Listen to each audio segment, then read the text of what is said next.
With that, I'm so excited to introduce our guest. You may know Stephanie Cutter from the campaign's Truth Team videos throughout 2012. She was the deputy campaign manager for the president's re-election campaign and now serves on the Organizing for Action Board of Directors.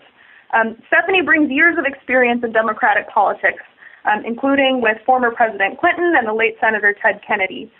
Stephanie is going to talk us through the president's plan to prevent gun violence. And then we'll answer some of your questions. So again, please make sure you send them to questions@barackobama.com. So with that, I'll turn it over to Stephanie. Stephanie, thank you so much for taking the time to be on the phone with us tonight. Great. Thank you, Ashley, and thank you to everyone for hopping on the call tonight. It's a real pleasure to be with you. It's been more than 2 months since Newtown, and this is certainly not the first time that this country has debated how to reduce gun violence, but this time feels a little different. Right now, an overwhelming majority of Americans, including Americans who proudly support their right to bear arms in the Second Amendment, have come together around some common sense reforms. Senators from both parties are working on tough new laws to prevent people from buying guns for resale to criminals. Police chiefs are asking Congress to do something to get weapons of war, assault weapons, and massive ammunition magazines off the streets. President Obama has already signed 23 executive actions in the wake of Newtown, and this includes strengthening background checks, directing the CDC for the first time ever to study the best ways to reduce gun violence. President Obama is helping schools develop emergency plans and hire more officers if they want them. He's making sure mental health professionals know their options for reporting threats of violence. But none of these actions infringe on a law-abiding citizen's right to own a gun. All of them help to keep guns out of the hands of criminals and keep our kids safe. But executive actions alone aren't enough. More than 1,900 Americans, including more than 100 children and teenagers, have been killed since Newtown. The president has made reforming our nation's gun laws a priority for his second term. You saw him speak about it at the State of the Union, and he's spoken on it many times since. His plan includes 4 components: closing background check loopholes, banning military-style assault weapons and high-capacity magazines, making our schools safer, and increasing access to mental health services. Those are the 4 components. For tonight, however, and for the day of action on Friday, we're going to focus on the first component, which is closing background check loopholes. President Obama believes Congress should require a universal background check for anyone trying to buy a gun, anyone. More than 70% of NRA members agree with him, and it's time for Congress to act on this. But what exactly can Congress do to make our background checks universal? Currently, 40% of gun sales are conducted by private sellers who aren't required by federal law to run background checks on those that they sell to. This exemption is currently referred to as the gun show loophole, and is something that Congress can take action on and close. The president understands there will be times when exemptions still make sense for these for the background checks, for things like transferring a firearm between generations, but closing this loophole is a common sense step that can be taken now to save lives and protect our communities.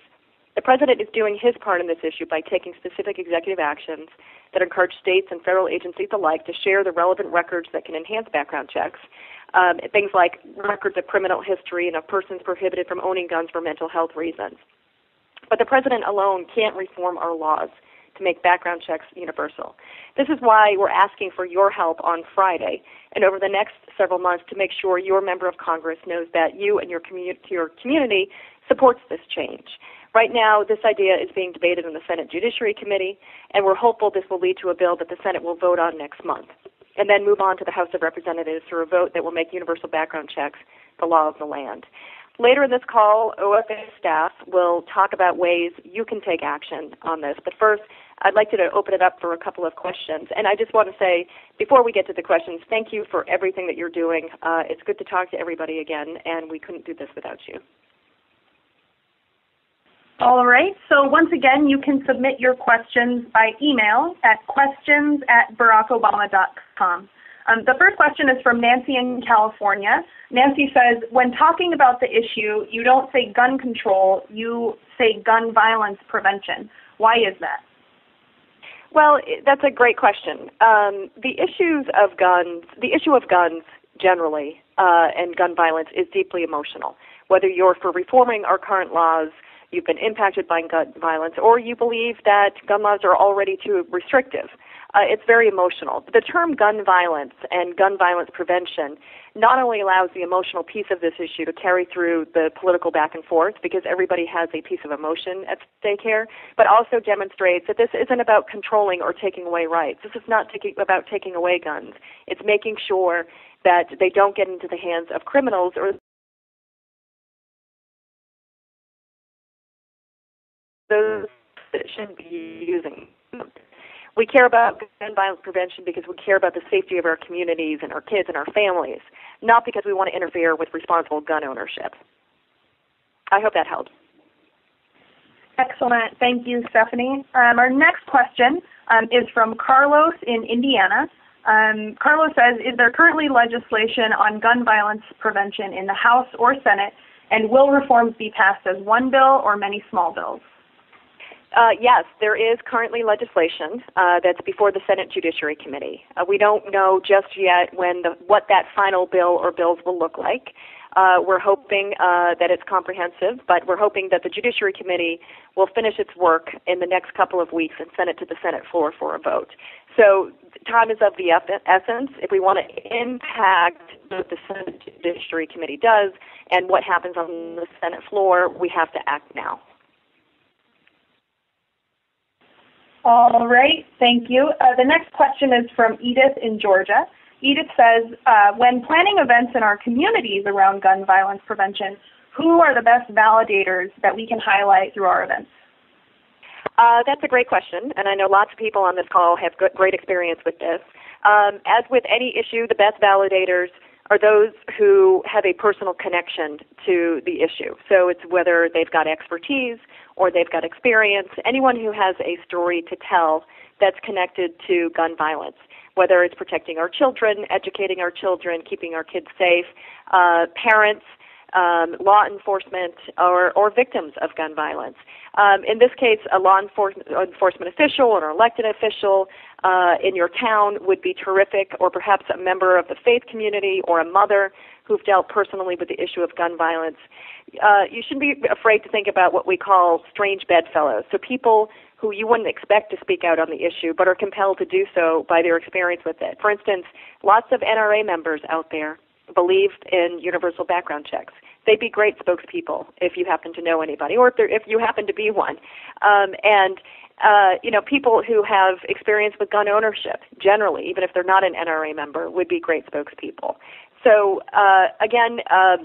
anybody who has a personal connection to the issue, whether it's protecting people, raising kids, teaching kids, counseling children and adults, or gun owners, all of these people would be great spokespeople, people to host events on the ground. Excellent. Thank you so much, Stephanie. And it looks like we have a ton of questions coming in. Do you have time for two more? Sure. Fantastic.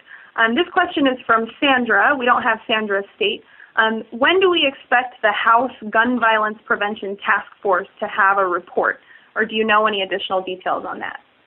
I don't have any additional details on the timing of it, but knowing how Washington works, I guarantee you once the Senate takes action or something starts moving through the Senate Judiciary Committee, the House won't be far behind. So just to reiterate what I said earlier, the time is now if we want to impact what's happening in the House and Senate, if we want to demand action. If you remember back to what the President said in the State of the Union, is just bring it to a vote. These people deserve a vote. And he's doing that for a reason, because House Republican leadership would like to sit on this and not move anything. And certain members of the Senate, Republican leadership in the Senate, would like to block a vote.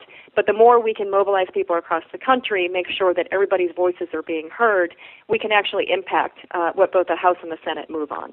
So I don't know when the House will take action on or report out on the task force, but I do know the Senate is likely to do this in the next month, the Senate Judiciary Committee, and hopefully bring it to the floor soon thereafter. All right, the next question is from Pam St. Clair, and she says, is there any way of knowing what members of Congress are receiving contributions from the National Rifle Association? Yes, there is. All of that information is reportable on the FEC website. But the other thing that you can do is go to the NRA website and look at everybody's NRA ratings. They score people from A to F. And if somebody's getting an A, B, or C, you can guarantee that whether they're taking money or they've voted in support of the NRA agenda, it gives you a good assessment of where that member stands on the issues.